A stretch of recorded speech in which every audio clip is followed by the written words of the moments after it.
Bonjour et bienvenue à ce troisième module de la formation de préparation à la certification Huawei. C'est le module d'introduction à la plateforme des équipements Huawei. Nous sommes à la troisième et dernière partie du module. Dans la deuxième partie, nous sommes donc arrivés aux vues de commande. Nous avons dit que les vues sont les regroupements des commandes qui sont en grand nombre. Le nombre de commandes est quand même considérable sur un équipement. Donc, les vues permettent de les regrouper de façon à ce que chaque commande soit disponible là où elle est applicable. Ça nous apporte plus d'efficacité et facilite la maîtrise de cette liste de commandes. Ici, nous allons passer maintenant à la saisie des commandes. Naturellement, en ligne de commande ou bien en interface de ligne de commande, le moyen essentiel pour entrer les commandes, c'est le clavier. Et là, nous avons des touches qui jouent des rôles particulièrement importants. Il y a la touche pour effacer le retour, backspace, qui permet d'effacer un caractère à la position actuelle du clavier. Effacer, ça veut dire que le curseur se déplace vers la gauche. Nous avons la flèche gauche qui permet aussi de se déplacer dans ce que nous avons saisi, dans la chaîne de caractères que nous avons déjà saisi vers la gauche. On peut utiliser aussi un raccourci CTRL B. Se déplacer dans ce qui a été saisi sans effacer. Pour se déplacer vers la droite, nous avons la flèche droite et le raccourci correspondant, c'est CTRL F. Voilà donc la première possibilité ou bien le premier moyen de saisir les commandes. Dans le cadre de cette saisie de commandes, les équipements Huawei ou bien sur les équipements Huawei, on a la possibilité d'entrer des commandes incomplètes, c'est-à-dire ne pas saisir entièrement les commandes. Regardons ici, par exemple, nous avons des CU qui viennent de Display Current Configuration. En fait, on peut ainsi abréger la commande complète Display Current Configuration. On peut aussi taper deux lettres, DI, Display Current Configuration, Dis Current Configuration. Donc, on abrège les commandes ou bien on entre les commandes de façon incomplète et on confirme ça, c'est l'équipement exécute. Mais ceci ne fonctionne que lorsqu'il n'y a pas ambiguïté. C'est-à-dire quand nous tapons D, DI ou 10, il faut que cela coïncide avec une seule commande sur la liste disponible dans cette vue. Nous sommes ici en vue utilisateur, comme le prompt nous montre. Donc, nous tapons D. Si ça fonctionne, ça veut dire que le D là correspond à une seule commande. Il n'y a qu'une seule commande dans cette vue qui commence par D. C'est notamment la commande display. Lorsqu'il y a ambiguïté, nous obtenons par exemple, nous obtenons le message d'erreur du genre ambiguous command found at. Donc, avec la flèche ici, c'est pour indiquer la position où il y a eu problème. Donc, la commande ici, c'est DC, tout simplement parce que ici, il y a plusieurs options, plusieurs mots-clés. Nous rappelons la structure d'une commande Huawei. Plusieurs mots-clés qui commencent donc par C. Et là, il y a ambiguïté. Donc, nous retenons l'entrée des commandes incomplètes. Je voudrais conseiller, surtout quand on est au début de la profession ou bien du travail sur les équipements, de ne pas utiliser cela, ne pas abréger les commandes. Puisque quand on saisit une commande, quand l'ingénieur saisit une commande, l'administrateur, il lève aussi les yeux pour regarder avant de confirmer. L'administration, la configuration des équipements, c'est quelque chose de délicat. Vous pouvez aussi saisir une commande, abréger une commande comme ça, qui correspond bien à quelque chose, ça marche, mais ce n'est pas en fait ce que vous aviez en tête. Donc, en utilisant les commandes complètes, on agit aussi de façon prudente. Le moyen à conseiller, très utile, je dirais même incontournable, c'est l'autocomplétion disponible pour la saisie des commandes. C'est-à-dire qu'on utilise le tabulateur pour amener l'interface à compléter les commandes que nous sommes en train de saisir. Prenons par exemple, nous tapons la commande info nous tapons sur tabulateur et il met info center. C'est un nom de commande, c'est supposé. Nous sommes ici au niveau du prompt dans la vue système. Donc, ceci, c'est une commande. Et généralement, ça peut être la seule commande qui continue ainsi, qui commence par info tirer. Mais s'il y a plusieurs commandes qui viennent après, qui ont ce préfixe, alors il va vous les afficher dans l'ordre. Parce que si ce n'est pas ceci que vous vouliez, vous tapez encore sur tabulateur. Et s'il y a une autre commande qui vient après ceci, qui a le préfixe, un autre préfixe que center, parce que vous avez tapé info tirer, alors il va l'afficher. Donc, vous pouvez naviguer entre les commandes qui ont pour préfixe ou bien qui ont pour préfixe info center en utilisant le tabulateur. Vous tapez sur le tabulateur plusieurs fois.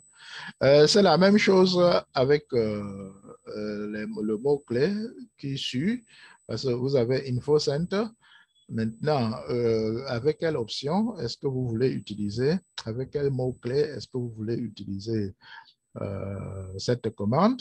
Vous tapez log, ce n'est pas complet. Tabulateur, il vous affiche d'abord log buffer. Et si ce n'est pas ce que vous vouliez, comme mot-clé, encore sur tabulateur, il affiche log file. Et si ce n'est pas ce que vous voulez, vous continuez. Vous voyez, prochaine fois, il affiche la prochaine option, le prochain mot-clé qui est ici, log host. Voilà donc cette possibilité. À tous les niveaux, donc, vous pouvez laisser l'interface compléter la commande à l'aide du tabulateur. C'est ce qu'on appelle auto-completion, autocomplétion, c'est-à-dire que l'interface complète la commande de façon automatique. Nous verrons cela dès que nous allons commencer à travailler avec le simulateur, notamment avec le TP de prise en main du simulateur, de l'environnement de simulation qui ne va pas tarder. Parlons à présent de l'aide en ligne de commande. Nous y allons rapidement. Il y a deux types d'aide en ligne de commande, l'aide complète et l'aide partielle. L'aide complète et l'aide partielle. Donc, regardons directement au niveau des commandes. Vous vous trouvez dans une vue, vous tapez point d'interrogation. Il vous affiche la liste des commandes disponibles dans cette vue. Vous voyez 3 points ici, la liste est bien longue pour dire que ça continue. Quelle que soit la vue sur laquelle vous vous trouvez, vous tapez juste le point d'interrogation et il vous montre toutes les commandes disponibles là-bas. On parle aussi d'aide complète quand vous voulez le mot-clé approprié. Donc, si vous tapez display et vous mettez point d'interrogation, ça veut dire qu'il vous montre tous les mots-clés qui vont avec display. C'est aussi là de l'aide complète. Maintenant, l'aide partielle, c'est lorsque vous indiquer le début de la commande ou bien le début du mot-clé de la commande. Donc, nous tapons ici D, point d'interrogation. Ça veut dire, nous voulons savoir quelles sont les commandes qui commencent par D dans cette vue. Ça peut être que vous avez le nom de la commande, vous vous rappelez au moins le début, au moins la première lettre, mais vous n'êtes pas sûr de l'orthographe de la commande. Donc, vous tapez donc des points d'interrogation et là, vous affichez toutes les commandes qui commencent par D. Comme je disais, pour les mots-clés et même les paramètres, vous avez aussi la possibilité de demander de l'aide partielle. Si je dis display et je mets I, point d'interrogation, ça veut dire donc les mots-clés qui vont avec display et qui commencent par I. Quand on saisit les commandes, il arrive toujours que l'on commette des erreurs de saisie ou bien des erreurs dans la logique de la commande. Donc, le système réagit, l'interface réagit avec un message d'erreur. Regardons quelques exemples présentés ici. Sysname, nous sommes en vue système. Ça, c'est la commande pour fixer le nom, configurer le nom de l'équipement. La commande, la syntaxe voudrait que après la commande, que l'on mette le nom que l'on voudrait attribuer à l'équipement. Donc, si on voudrait changer le nom de l'équipement, qui par défaut c'est Huawei, le nom par défaut de tous les équipements c'est Huawei. Donc, si vous voulez, si c'est un routeur, vous voulez l'appeler routeur 1, alors la syntaxe de cette commande voudrait qu'on saisisse sysname routeur 1. Dans ce cas ici, on a omis le nom du routeur. Si vous utilisez la commande sans nom de routeur, il signale donc une erreur. Incomplete command found at, donc une commande incomplète, il attendait plus. Donc, a supplement needs to be made at the position pointed by the arrow, par la flèche. Donc, il faut que le nom, il y a un supplément à ajouter là. C'est à vous de savoir une fois que le message est affiché. Alors, regardons ici, route if et une adresse IP. On recognize command found at une commande non reconnue retrouvée à la position. Ça veut dire que ici, normalement, c'est le mot-clé d'après la structure que nous avons. Il n'y a pas de mot-clé qui suit la commande en commençant par if. Surtout pas tout le mot complet, ça n'existe pas. Il n'y a pas un mot-clé if qui accompagne la commande route. Là, nous tapons A, il dit que c'est ambigu. Voilà ce que nous disions tout à l'heure avec les commandes incomplètes. Donc, il y a certainement des commandes qui commencent par A, par la lettre A, mais certainement, il y en a plusieurs. Et quand vous tapez A tout simplement, donc, devant une situation d'ambiguïté, le système ne sait quelle commande exécuter. Donc, ambiguïté, erreur de message d'erreur à cause d'une ambiguïté de la commande spécifiée. Maintenant, vous voyez ici au niveau du PROM, nous sommes sur l'interface Gigabit Ethernet 00. Nous sommes en train de configurer OSPF. OSPF COS, nous donnons une valeur. Alors, le message d'erreur, c'est quoi? Wrong parameter found at position. Donc, en fait, d'après le message, c'est un paramètre injuste. En fait, un paramètre qui ne correspond pas à ce que le système attend. The parameter value at the position pointed by the arrow is invalid. Peut-être c'est plus précis maintenant qu'un juste paramètre qui ne tient pas. Donc, c'est pour fixer le coût, la référence. 800 000, c'est certainement une valeur. Là où il y a les valeurs numériques pour les paramètres, il y a toujours une plage. Si vous allez au-delà de la plage, vous obtenez ce genre de message. Je crois que ici, 800 déborde la plage des valeurs que l'on peut donner dans le cadre de la configuration des coûts avec le protocole OSPF. Nous avons une commande très importante. La seule, c'est la commande d'annulation de ce que nous avons configuré. Et grâce à cette commande, nous avions dit que l'uniformisation de l'interface grâce à la plateforme vise à faciliter la gestion, le travail sur les équipements. Et nous vivons cela particulièrement avec la commande undo. C'est la commande qui annule tout. C'est-à-dire, partout où vous avez une configuration, une action à annuler, on utilise la commande undo. Prenons par exemple le cas ici, nous avons tapé System View pour aller en vue système que nous voyons maintenant à travers les crochets ici. System Name pour configurer le nom de l'équipement, nous avons mis Server. Et là maintenant, peut-être que le nom n'était pas celui que nous voulions. Nous voulons effacer, annuler cette attribution de nom à l'équipement, tout simplement undo system name. Avec ce undo, on entre uniquement ce qui est nécessaire lorsqu'il n'y a pas ambiguïté.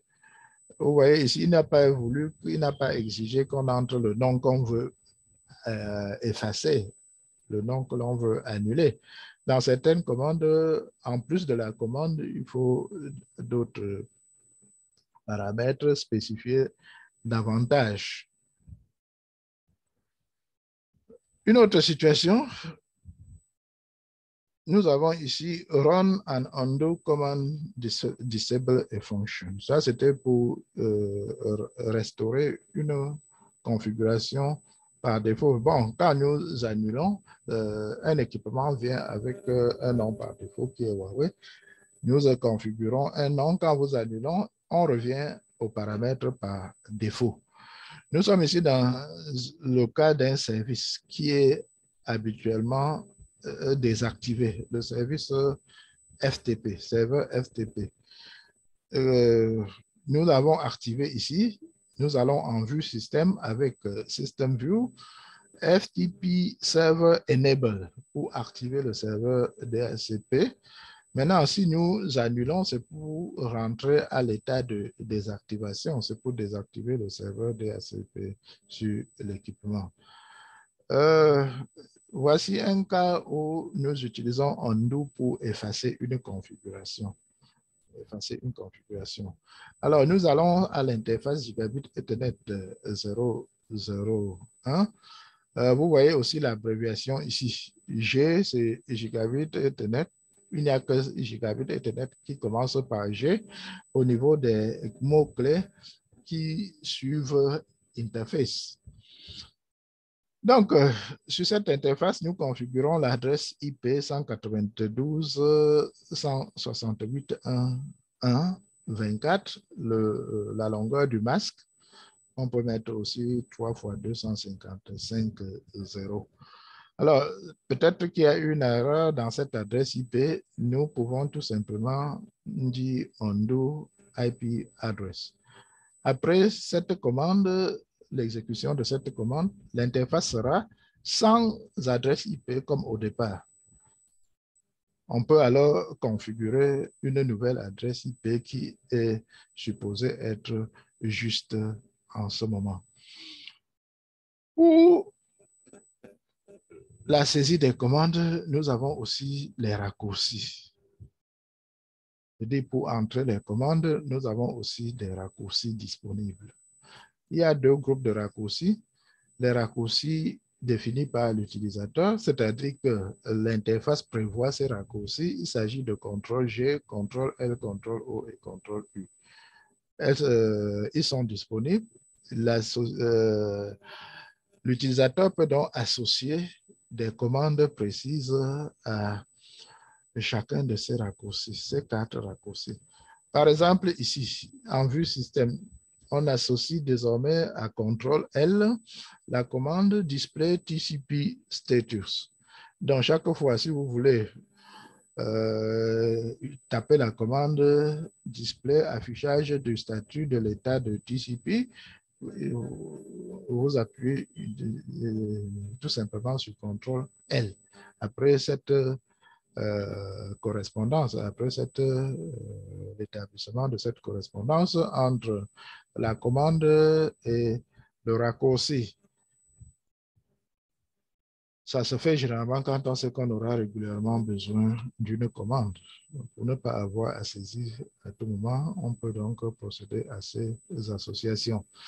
Maintenant, il y a des raccourcis qui sont déjà configurés dans le système, c'est-à-dire que leur signification est déjà là. Si vous tapez ces raccourcis, vous invoquez les commandes déjà fixées. Par exemple, CTRL-A déplace le curseur au début de la ligne actuelle, la ligne sur laquelle vous êtes en train de saisir. Si vous avez saisi, par exemple, une longue commande, vous vous trouvez à l'autre bout pour venir rapidement au début, CTRL-A, CTRL-B, comme nous avons dit tout à l'heure, pour rentrer, sans effacer, bien sûr, contrairement au cas où nous utilisons le backspace. CTRL-C, c'est pour interrompre. Stops the running of the current command, interrompre une exécution, ou bien interrompre la commande en exécution. CTRL-E, déplacer le curseur à la fin de la ligne. Ça, c'est l'opposé de A. Nous sommes quelque part, nous sommes revenus peut-être modifier quelques lettres dans une longue commande et pour aller rapidement à la fin et continuer, nous utilisons CTRL-E. CTRL-X efface tous les caractères à gauche du curseur. Là où nous nous positionnons, nous effaçons tout jusqu'au début. CTRL-Y efface les caractères à la position du curseur et tous les caractères à droite. Donc, efface tous les caractères à partir de la position du curseur vers la droite. CTRL-Z pour sauter, comme nous avons vu à la fin de la deuxième partie, pour sauter de n'importe quelle vue intérieure à la vue de départ qui est la vue utilisateur. Et CTRL plus non-contrôle, crochet fermé, terminates the current connection or switches to another connection. Nous allons maintenant découvrir quelques commandes de configuration de base d'un équipement en interface de ligne de commande. Nous pouvons les reconnaître avec ce que nous savons du travail avec l'ordinateur normal. Il y a PWD, Print Working Directory, afficher le dossier ou bien le répertoire de travail actuel. D Directory, afficher le contenu du répertoire actuel, c'est-à-dire le répertoire sur lequel on se trouve. More, afficher le contenu d'un fichier. Généralement, il faut que ce soit un fichier de format test pour qu'on puisse afficher son contenu à l'écran. Pour un fichier exécutable, comme nous savons, on n'affiche pas le contenu. En fait, si ça s'affiche, ce ne sera pas des caractères lisibles. Change the current working directory. Nous sommes dans un dossier actuel. Nous pouvons passer à un autre dossier. Nous utilisons la commande ACD. Et pour créer un dossier, ça c'est essentiellement pour le travail sur le système de fichiers. Oui, comme le titre l'indique. Créer un dossier make directory sous DOS. Il n'y a pas de A, donc c'est mkdir, c'est l'équivalent ici. Pour effacer un dossier ou un répertoire, c'est préférable quand nous sommes au niveau des équipements, prenons le mot d'origine, le répertoire. Donc, remove directory, copy file, là encore, il faudra indiquer le nom du fichier à copier et la destination. En termes de nom, nouveau nom, parce qu'on peut copier un fichier dans un autre, tout comme on peut copier un fichier dans un autre dossier. La règle, c'est que dans un dossier, il ne saurait avoir deux fichiers de même nom. Move file pour déplacer un fichier d'un dossier à un autre, d'un emplacement à un autre. Rename file, donc rename, c'est complet là. Nous voulons changer de nom à un fichier. Delete, effacer un fichier. Et maintenant, restaurer un fichier effacé en delete, donc annuler la commande qui a effacé le fichier, puisque si on a effacé le fichier, effacé le fichier, c'est grâce ou bien c'est à l'aide d'une commande que cela a été fait. Et pour effacer un fichier de façon permanente, de façon à ce que l'on ne puisse plus récupérer, nous avons recette recycle bin. C'est un peu comme vider la corbeille sur l'ordinateur. Alors, les commandes de configuration de base, nous avons donc vu un certain nombre de commandes pour travailler avec le système de fichiers. Maintenant, pour effectuer de la configuration sur l'équipement même, nous avons déjà vu cette commande sysname pour fixer le nom pour attribuer un nom de notre choix à l'équipement. Donc, comme nous avons vu au niveau des messages d'erreur, après la commande, il faut indiquer directement le nom.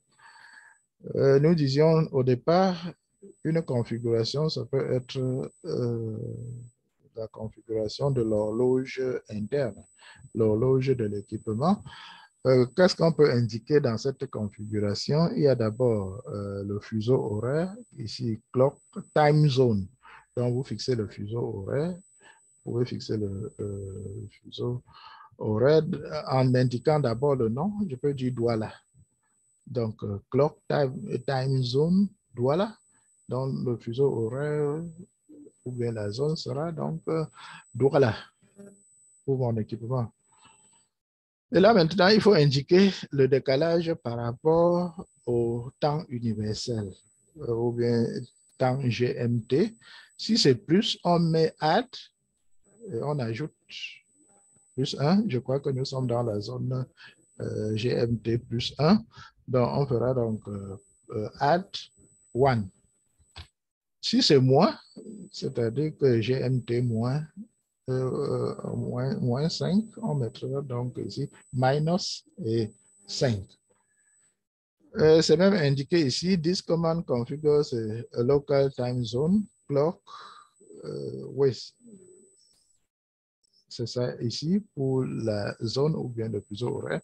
Maintenant, le temps, la commande dit clock, date, time, date et heure. Nous avons donc ici, nous voyons hour, minute, seconds dans le format de l'heure que vous devez indiquer. Vous devez saisir là conformément à ce format et l'année. Donc, si c'est la date du 21, ça va faire donc 2002-01-21. C'est-à-dire si nous devons configurer le 21 janvier 2022 comme date ici. Nous devons dire 2022. Le mois, c'est 01 janvier et le jour, c'est 21. Donc, ceci configure la date, que se dit la date et l'heure actuelle.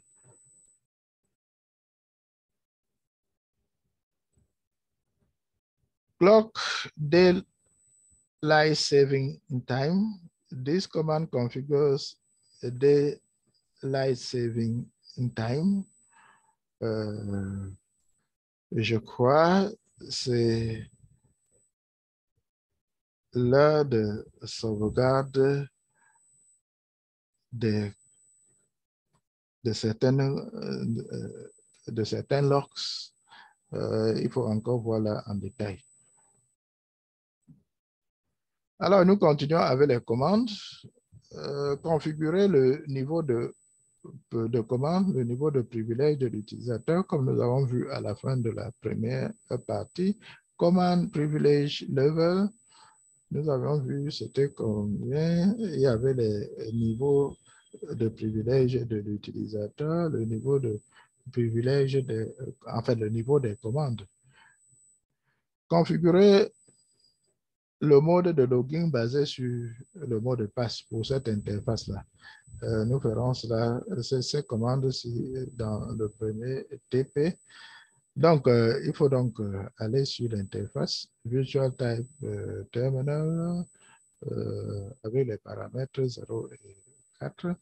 Et donc, utiliser la commande set authentication password cipher pour dire qu'il doit garder le mot de passe à la forme cryptée, à la forme chiffrée. Un autre paramètre que l'on peut configurer, c'est la durée de timeout. C'est-à-dire, s'il n'y a pas d'activité à travers l'interface pendant un certain temps, l'équipement se verrouille. Vous pouvez imaginer, si vous travaillez sur un équipement, vous oubliez de vous déconnecter à la fin du travail, ou bien pour une raison ou pour une autre, vous abandonnez pendant très longtemps, l'équipement va se verrouiller. Configurer une adresse IP dans ces commandes, nous aurons à les voir dans la pratique, donc pas de soucis, ce sont les commandes très utilisées quand nous travaillons sur les topologies. À force de les utiliser, nous allons pouvoir les retenir. Et une commande importante ici, afficher la configuration actuelle. Les données de configuration qui sont utilisées par l'équipement en marche, tel qu'il est en marche actuellement là. Donc, display current configuration. Save, il faut forcément être en vue utilisateur. C'est pour enregistrer ce qui peut avoir été fait comme configuration. Quand vous effectuez des configurations et que vous ne les enregistrez pas, alors si l'équipement s'éteint, cette configuration est perdue. Rappelons-nous un peu les différents types de mémoire. Nous avons dit que les configurations vont d'abord dans la mémoire NVRAM, qui est bien volatile. Et il faut bien qu'on provoque l'enregistrement sur la mémoire flash, qui est non volatile. C'est avec la commande save. Display save configuration, c'est pour afficher la configuration qui est enregistrée. Current configuration, c'est la configuration en utilisation en marche. Et display save configuration, c'est ce qui est dans le fichier de configuration. Au début, quand on n'a pas enregistré de configuration, il n'y a pas de configuration sauvegardée. Donc, si nous faisons cela, ça ne va rien donner. Il n'y aura pas de configuration sauvegardée. Ce n'est qu'après une première sauvegarde que l'on a une configuration sauvegardée que l'on peut afficher. Et pour effacer une configuration sauvegardée, nous utilisons la commande reset save configuration. Une autre commande très importante, d'abord pour afficher, et après ceci, je pensais d'abord à Startup ici. Donc, afficher la configuration de démarrage. On sauvegarde les configurations et on a la possibilité d'indiquer à l'équipement le fichier dans lequel il va lire les données de configuration lors de son amorçage. Ce qui fait qu'on peut avoir plusieurs fichiers, plusieurs configurations sauvegardées. Et ce qui arrive généralement quand on a effectué une configuration, après on se rend compte, on ne détruit pas directement la configuration qui a bien fonctionné. Il y a une période, par exemple, d'observation pour s'assurer que la nouvelle configuration réalise bien ce que l'on voulait. Et il arrive parfois qu'on ait des difficultés avec cette nouvelle configuration.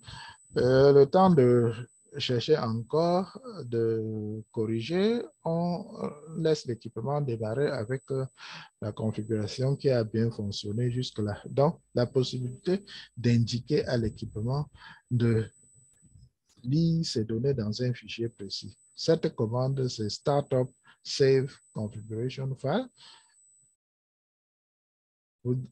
Ici, on donne le nom du fichier. Si j'ai donc enregistré une configuration sous le nom Douala janvier ou bien Douala 01, et je mets ici, j'exécute cette commande, ça veut dire que l'équipement au prochain démarrage va donc puiser ces données de configuration dans Douala 01. Une commande qui n'a pas besoin de mots-clés, c'est-à-dire de compléments, c'est la commande reboot qui permet donc de redémarrer l'équipement.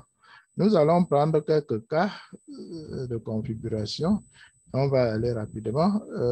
Quelques commandes d'interrogation du système de fichiers et d'opérations sur le répertoire, de travaux sur le répertoire. Allons-y rapidement. Nous avons déjà rencontré plusieurs de ces commandes.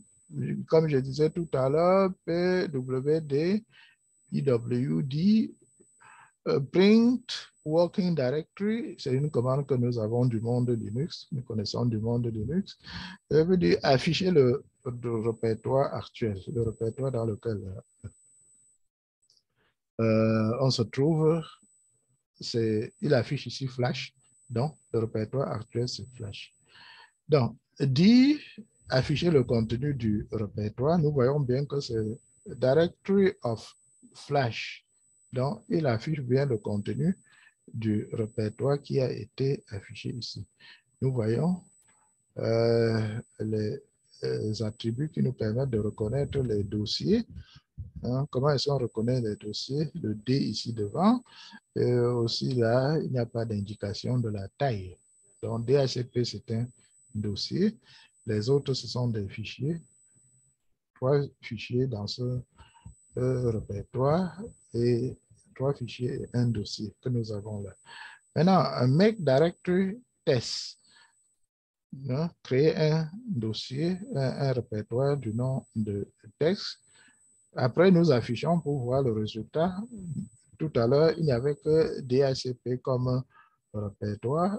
Après l'exécution de cette commande, il y a un nouveau répertoire du nom de test. Renommer un fichier, rename, on indique le nom actuel et le nouveau nom. Donc, nous affichons le contenu. Nous voyons où est le nouveau nom, c'est save. Il y avait avant, c'était Huawei.txt. Maintenant, après l'avoir renommé, il est devenu donc save.zip. Copy save zip to file text. Donc, nous avons dit tout à l'heure, on peut copier un fichier dans un autre fichier. C'est le cas ici. Nous copions le fichier save zip dans le fichier file txt. Là, nous sommes dans le même répertoire. Donc, si nous affichons, nous voyons, il y a le save, il est conservé, c'est ça la copie. Il est conservé et il y a un nouveau dossier, un nouveau fichier de nom de file txt qui a été créé par cette copie-là. Donc, on copie un fichier dans un autre fichier ou bien on peut copier un fichier dans un autre répertoire. Là, l'original reste dans le répertoire de départ et il y a une copie dans l'autre répertoire.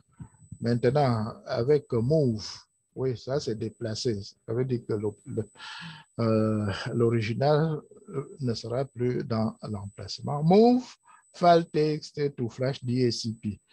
DHCP, c'est bien un répertoire sous-répertoire de flash. Nous, après avoir exécuté cette commande, qui est supposée copier ce fichier de répertoire actuel, parce que quand on donne sans qualification ici, ça veut dire que ce fichier doit se retrouver dans le répertoire actuel, qui est bien flash. Nous copions de là, nous déplaçons de là vers le sous-répertoire de DHCP. Nous changeons de répertoire Change Directory pour aller à DHCP. Et là, maintenant, nous affichons le contenu. Nous voyons que ce fichier qui était précédemment dans le Flash a été déplacé dans DHCP. Nous pouvons effacer le fichier qui avait été copié, puisqu'il ne sert à rien là-bas. Et Delete, c'est la commande pour effacer. Et nous contrôlons le résultat en utilisant Directory. Nous constatons que ce fichier n'existe plus. Il est parti. Nous avons dit qu'on peut annuler la suppression d'un fichier. Donc, on delete, nous constatons après, on affiche, ça a été effacé ici. Nous annulons cette opération et nous voyons que le fichier est revenu, il a été récupéré. Ah. Attendez un peu, je me retrouve, ou bien je retrouve la bonne position. La souris a beaucoup bougé. OK, nous sommes au troisième cas, étude, disons troisième cas, et c'est effectivement une configuration ici. Les deux premiers cas, le titre c'est analyse de cas. Les deux premiers cas, c'était des commandes pour le travail sur le système de fichiers et pour la configuration de certains paramètres d'un équipement. Regardons maintenant un travail de configuration ici. Comme le montre la figure, un ingénieur a besoin de configurer un routeur. Les contraintes sont les suivantes, ou bien les exigences sont les suivantes. Il faut connecter le routeur au PC, tel que nous voyons là, peut-être à travers un nom. Ici, c'est indiqué à travers l'interface Gigabit Ethernet. Donc, vous devez utiliser aussi votre carte réseau Ethernet ou bien face Ethernet ou bien Gigabit Ethernet dans la machine ici. Ce n'est pas le port console. Attribuer les adresses IP comme montré sur la figure au routeur et au PC. Le routeur doit avoir son adresse IP là, 192.168.1.1 et la machine doit être 192.168.1.2. Effectivement, quand on configure un équipement en se connectant directement à lui, ou bien en passant par un réseau local, il faut bien que les deux soient dans le même réseau IP, sinon la communication ne va pas marcher. C'est notamment le cas quand vous voulez vous connecter à un équipement via son interface web. Nous avons dit plus haut qu'il faut taper l'adresse par défaut de l'équipement dans la barre d'adresse de navigateur. Mais avant de faire cela, il faut préalablement configurer manuellement votre machine pour la mettre dans le même réseau IP, le temps de la configuration. Continuons avec les exigences. Il faut permettre aux autres employés de l'entreprise d'utiliser le mot de passe Huawei 123 pour se connecter à distance au routeur à partir de leur PC. Donc, nous devons configurer le routeur pour qu'il puisse accepter une connexion à distance via les services que nous connaissons. Et on dit que ça doit être une authentification via un mot de passe qui est fixé là. Permettre à ces utilisateurs de voir les configurations, mais on doit désactiver ou bien leur interdire de modifier ces configurations. Ça, c'est une indication sur le niveau de privilège des utilisateurs. Ils doivent pouvoir consulter les configurations, mais ne peuvent pas modifier les configurations. nous pouvons maintenant rentrer dans le tableau des niveaux de privilèges. Niveau de privilège d'utilisateur et niveau de commande correspondant pour savoir ce qu'il faut choisir ici. Sauvegarder les configurations actuelles quand nous aurons fait tout ceci et appeler le fichier Huawei zip. Donc, nous avons sauvegardé la configuration effectuée dans le fichier de nom Huawei zip. Configurer ce fichier comme étant le fichier de configuration pour le prochain démarrage, c'est-à-dire configurer ce fichier comme fichier de configuration pour le prochain démarrage. C'est-à-dire, nous devons dire à l'équipement de charger ces données de configuration au prochain démarrage du fichier Huawei zip. Alors, regardons, on y va rapidement. Supposons donc la liaison physique établie et l'adresse effectuée, la configuration effectuée sur le PC, puisque vous faites ça manuellement. Donc, première commande sur l'équipement, System View, nous passons en vue système, nous a dit de configurer son nom. Vous voyez sur la topologie, c'est AR1, donc sysname est R1. Nous voyons comment le prompt change et nous indique désormais le nouveau nom de l'équipement.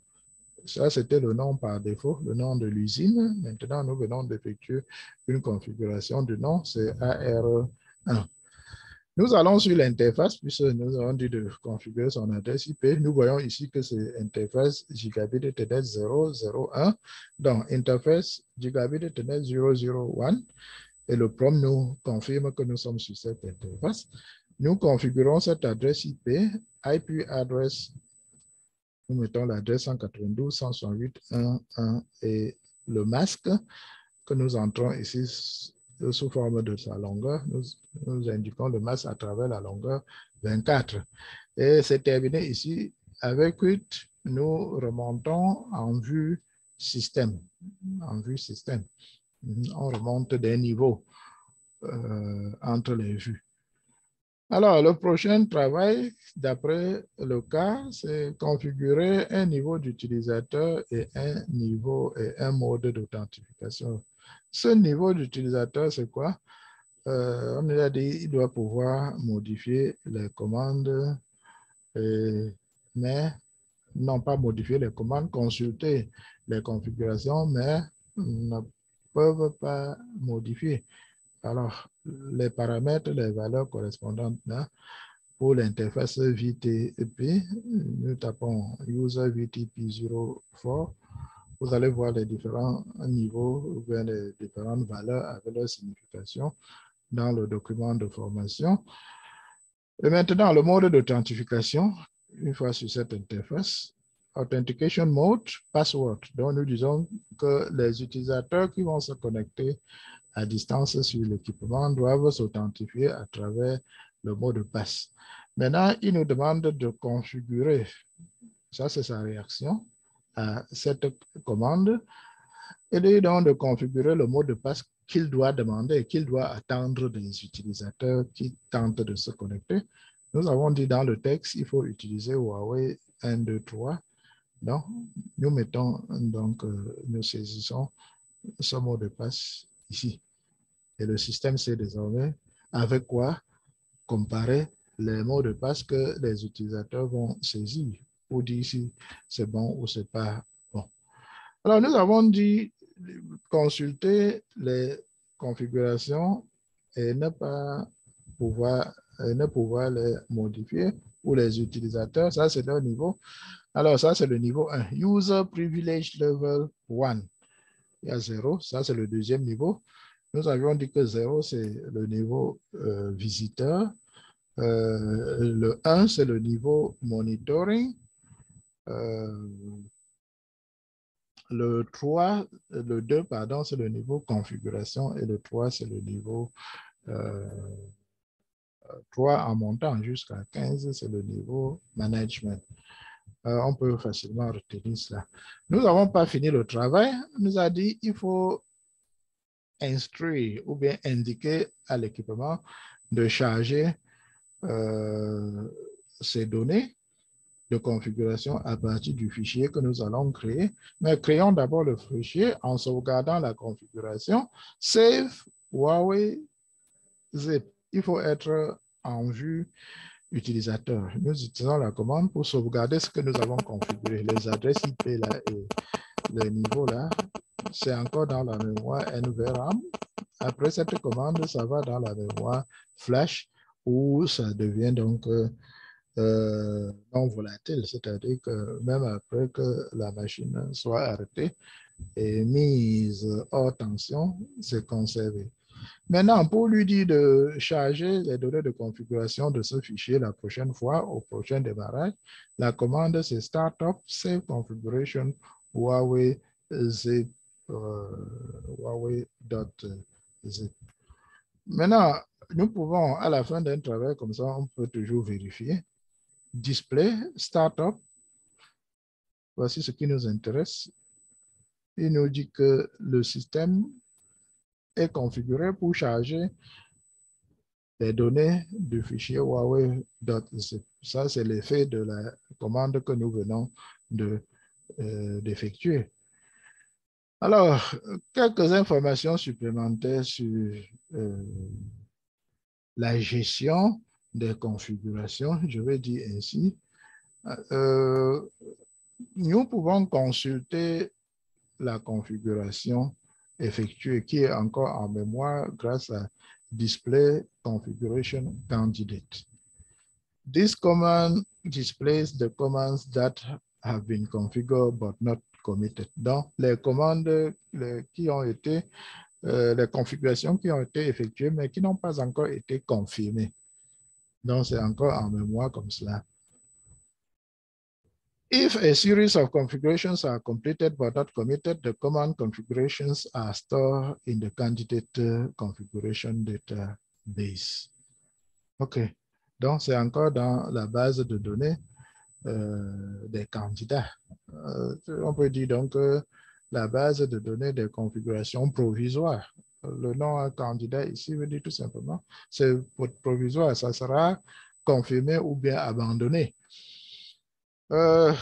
Display current configuration, comme nous avons déjà dit, c'est pour afficher la configuration réelle que le système est en train d'utiliser. Les données de l'état de configuration de l'équipement tel qu'il est en fonctionnement là. After configuration commands are committed, they are saved in the running configuration database. S'il n'y a pas eu de configuration entre-temps, la configuration actuelle, c'est la configuration que l'équipement a chargée au démarrage. Ça va être la configuration que l'équipement a chargé au démarrage du fichier indiqué. Display Startup Configuration, comme nous avons vu tout de suite, c'est pour voir quel est le fichier duquel les données de configuration vont être chargées au démarrage. Alors, nous avons dit qu'il y a deux plateformes, deux générations ou bien deux versions de la plateforme Huawei en circulation. Donc, il y a la version 5 et je crois que les équipements que nous avons en simulateur obéissent sont de cette version. Donc, regardons bien ceci. La version la plus récente, c'est la version 8. Donc, ce que nous avons dit ici, la sauvegarde ou provisoire des configurations dans la base de données de candidats à la configuration, je dis comme cela, Candidate Configuration Database, ou bien la base de données des candidats, ou bien des configurations candidates. C'est disponible à partir de la version 8, la génération 8. Donc, quand nous avons encore les équipements de la version 5, ce n'est que ceci. Nous configurons et avec Save Ça reste en mémoire. Il n'y a pas de base de données ici. Ça reste en mémoire et avec Save, comme nous avons fait tout à l'heure, nous envoyons les données de configuration dans la mémoire flash où elles peuvent être conservées. Donc, c'est ce qui est dit ici. Alors, nous arrivons au quiz. What are the VRP version currently used by Huawei Datacom devices? On a des versions, mais il ne faut pas croire que c'est une seule. Il y a deux versions encore en utilisation par les équipements. On rencontre des équipements de la version 5 et des équipements de la version 8. What is the maximum number of users that are allowed to log into a Huawei device through the console port concurrently? C'est-à-dire le nombre d'utilisateurs qui peuvent se connecter à un équipement Huawei via le port console en parallèle, simultanément, concurrently. C'est un seul, c'est un, tout simplement. How do I specify the configuration file for next startup if a device has multiple configuration files? Grâce à la commande startup save configuration, une commande que nous avons utilisée pratiquement en dernier. Voici le résumé du module. Nous sommes parvenus au résumé du module. VRP is a Huawei proprietary network OS that can run on various hardware platforms. C'est indiqué ici, ce qui est clair, c'est une plateforme d'un équipement entier. Donc, VRP est un système d'exploitation réseau propriétaire de Huawei pour les différentes plateformes de hardware. C'est-à-dire ici, c'est une plateforme pour différentes plateformes d'équipement, les routeurs, les switches, les firewalls, ainsi de suite. VRP has Unified Network User and Management Interface. L'objectif ou bien le gain d'une telle plateforme, uniformisation donc des interfaces. Interface réseau, interface utilisateur et interface de management. To efficiently manage Huawei devices, you need to be familiar with VRP commands and configuration. Donc, pour manager de façon efficace les équipements Huawei, vous devez vous familiariser avec des commandes VRP et les configurations VRP. You also need to understand some common commands and shortcuts and learn how to use them. Oui, c'est ça la connaissance de certaines commandes. Un administrateur doit connaître au moins un sous-ensemble, un bon sous-ensemble de l'ensemble des commandes disponibles. Sinon, son travail sera très lent, pas efficace. D'abord, il faut consulter chaque fois soit la documentation, soit interroger l'aide en ligne. After learning this course, you need to know basic VRP concepts, functions of common commands and command line interfaces que nous avons fait à travers le module. Je crois que nous y sommes arrivés. Alors donc, nous voici parvenus à la fin de ce module. Nous avons rencontré un certain nombre de commandes dans cette troisième partie. Il est indiqué que dans la séance de prise en main de l'environnement de simulation, nous puissions reprendre ce qui est indiqué là dans le module. Les exemples qui sont indiqués, qu'on a fournis là dans le module. Merci d'avoir suivi.